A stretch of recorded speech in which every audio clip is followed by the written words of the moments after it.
Olá, vamos examinar as Escrituras? Hoje eu quero refletir com vocês a respeito daquilo que Deus nos revela sobre a nossa condição de pecadores e sobre a aplicação da sua justiça e da sua graça a todos nós. A justiça de Deus mostra o que merecemos. Todos nós somos pecadores. Estamos fora do padrão de Deus e merecemos a morte eterna. Todos nós. A graça de Deus nos concede o que jamais poderíamos merecer. Por merecimento, todos deveríamos ser condenados à morte eterna.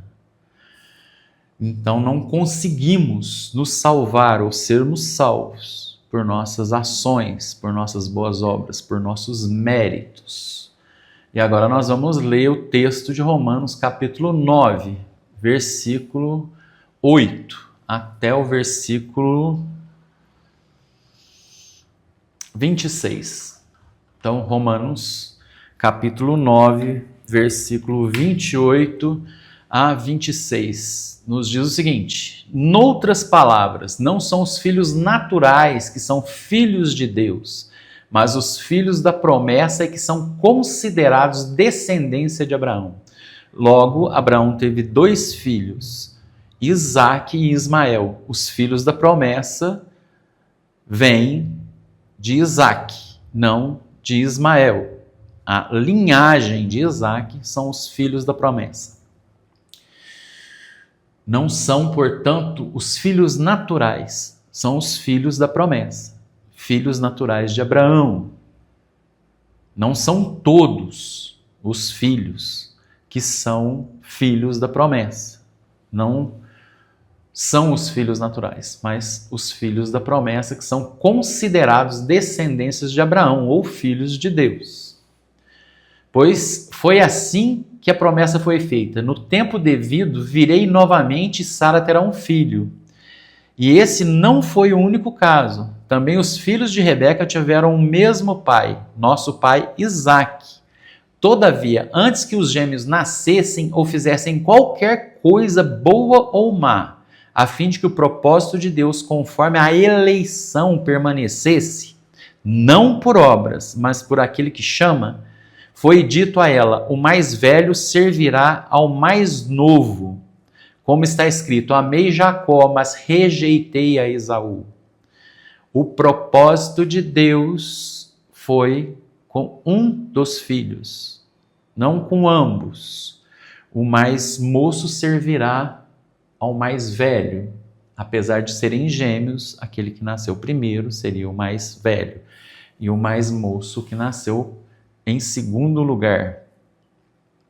E diz no versículo 11: antes que os gêmeos nascessem ou fizessem qualquer coisa boa ou má, a fim de que o propósito de Deus, conforme a eleição, aquele que ele elege, que ele escolhe, permanecesse, não por obras, mas pela eleição, por ele ter escolhido qual deles iria servi-lo, foi dito: o mais velho servirá ao mais moço. Como está escrito: antes que eles nascessem, amei a Jacó e rejeitei a Esaú. E então que diremos? Acaso Deus é injusto? De maneira nenhuma. Pois ele diz a Moisés: terei misericórdia de quem eu quiser ter misericórdia, terei compaixão de quem eu quiser ter compaixão. Logo, Deus é soberano. Ele tem misericórdia de quem ele quer e ele tem compaixão de quem ele quer. Ele elege para a salvação e para a vida eterna aqueles que ele quiser, não aqueles que praticam boas obras, mas é segundo a eleição, a sua escolha. Portanto, isso não depende do desejo ou do esforço humano, mas da misericórdia de Deus. Por quê? Porque se somos todos pecadores, se somos todos, ou se deveríamos todos sermos condenados, e ele escolhe alguns para não condenar, ele mostra a sua graça, seu amor e sua misericórdia. Já que todos deveriam ser condenados, todos deveriam sofrer a morte eterna. Ele elege alguns dentre estes para que não sofra a morte eterna, mas que tenha a vida eterna. Pois a Escritura diz ao faraó: eu o levantei exatamente com este propósito, mostrar em você o meu poder, e para que o meu nome seja proclamado em toda a terra. O que Deus fez a Faraó. Ora, ele endurecia o coração de Faraó, ora, ele o constrangia com suas pragas, fazendo com que ele cedesse. E no fim ele destrói a Faraó. Portanto, Deus tem misericórdia de quem ele quer, e endurece a quem ele quer. Mas alguns de vocês me dirão: então por que Deus ainda nos culpa? Pois quem resiste à sua vontade? Mas quem é você, homem, para questionar a Deus? Acaso aquilo que é formado pode dizer ao que o formou: por que me fizestes assim? O oleiro não tem direito de fazer do mesmo barro um vaso para fins nobres e outro para uso desonroso? Se ele é o oleiro, nós somos o barro nas mãos do oleiro, ele pode fazer um vaso para honra e outro para desonra.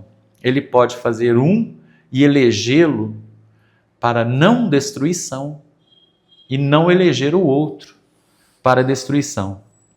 E se Deus, querendo mostrar a sua ira e tornar conhecido o seu poder, suportou com grande paciência os vasos de sua ira, ou seja, os pecadores não eleitos, aqueles que serão destinados a mostrar a sua justiça no mundo, preparados para a destruição. Então vou ler de novo. E se Deus, querendo mostrar a sua ira e tornar conhecido o seu poder, suportou com grande paciência os vasos de sua ira, preparados para a grande destruição, que dizer se ele fez isso para tornar conhecidos as riquezas de sua glória aos vasos de sua misericórdia, que preparou de antemão para a glória? O que ele está dizendo? Ele está dizendo que os vasos ou as pessoas que são destinadas à justiça de Deus, a receber a justiça de Deus, a punição, a ira divina, mostram que ele é um Deus justo. E aqueles que ele elegeu, que ele escolheu, mostram que ele é um Deus misericordioso e gracioso. Pois ele não deveria, ou não precisaria, ou não é obrigado a escolher ninguém dentre todos os pecadores. Todos pecaram, todos merecem a morte eterna. Ou seja, a nós os eleitos, a quem também chamou, não apenas dentre os judeus, mas também dentre os gentios. Como ele diz em Oséias: chamarei meu povo a quem não é meu povo, e chamarei minha amada a quem não é minha amada, pois primeiramente ele elege a nação de Israel como seus escolhidos. A salvação veio dos judeus, tanto que Jesus era judeu, ele veio de Israel. E aqui ele elege todas as pessoas, todas as etnias, todas as nações. Aqui há a Igreja Católica, ou seja, universal. Há a eleição que não faz acepção de pessoas. Não interessa se é judeu ou se não é judeu. Então nós que somos gentios, que não somos judeus, também fomos eleitos. E acontecerá que no mesmo lugar em que lhes declarou: vocês não são meu povo, eles serão chamados filhos do Deus vivo, que somos nós. Então, no mesmo lugar que Deus declara que nós não somos da nação de Israel, nós também somos eleitos, nós somos o povo escolhido de Deus. E ele escolhe antes de todas as coisas. Os gêmeos não eram nem nascidos quando ele diz que amou a um e aborreceu-se do outro.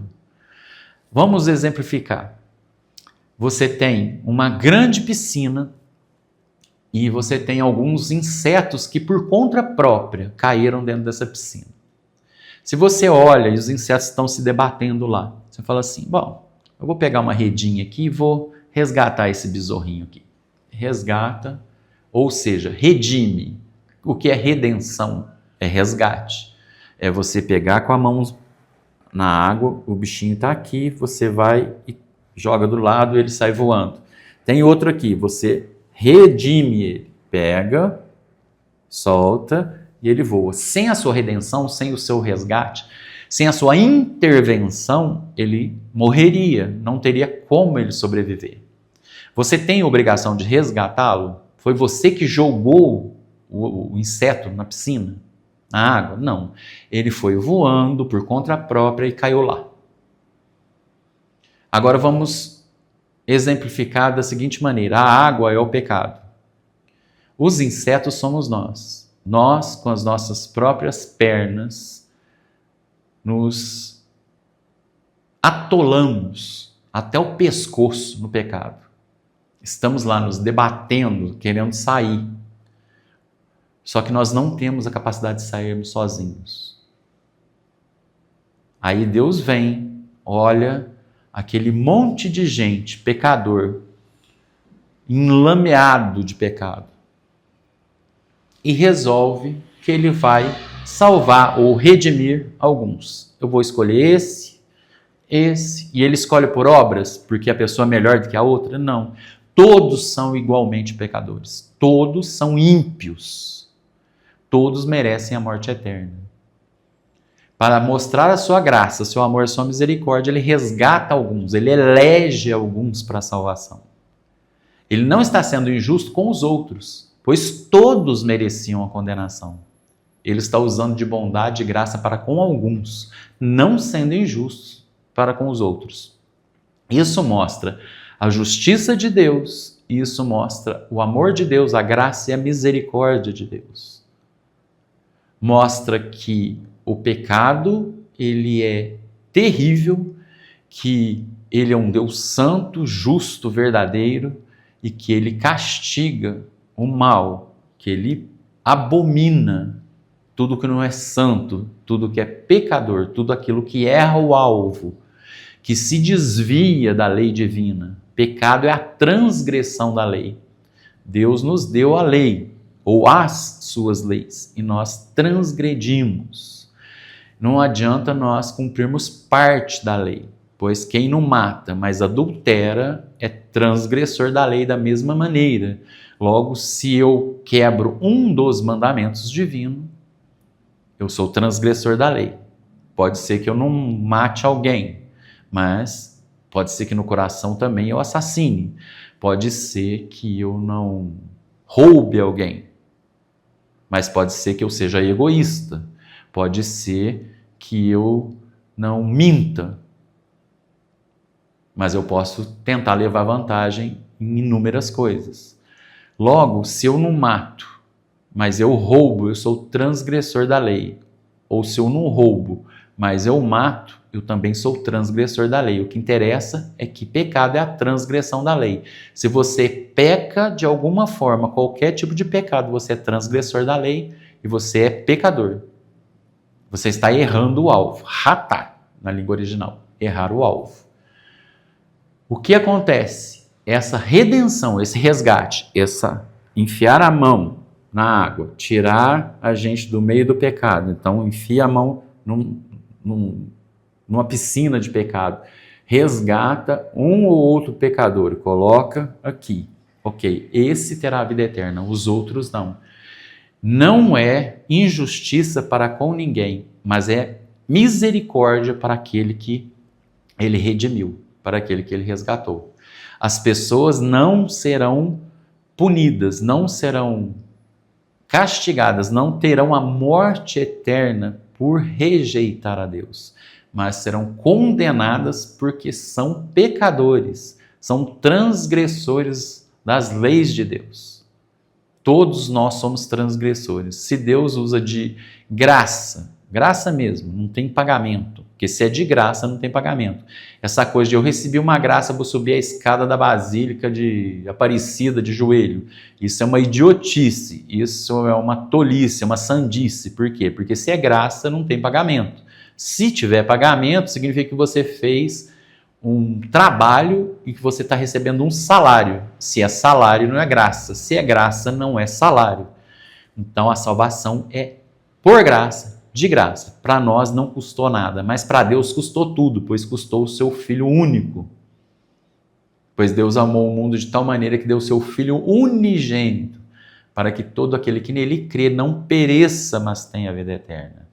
Ele olhou para os pecadores, que somos nós, teve misericórdia, teve amor e usou de graça para conosco. Ele entregou, ele deu tudo para nos resgatar, para poder nos redimir. Pois na cruz, Jesus satisfaz a justiça de Deus para que ele pudesse resgatar alguns. Pois sem a cruz de Cristo, Deus não poderia resgatar ninguém. Pois Deus é soberano e, além de soberano, ele tem diversos atributos. E o atributo de justiça dele não permitiria que ele simplesmente decretasse o perdão sem que houvesse uma satisfação para a sua justiça.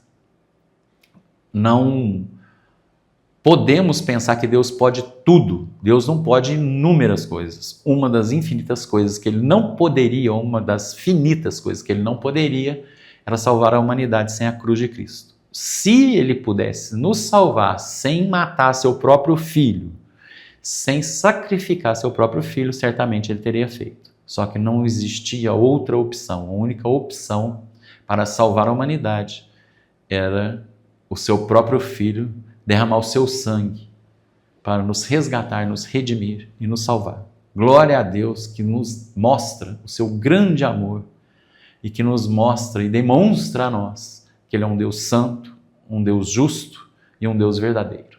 Amém.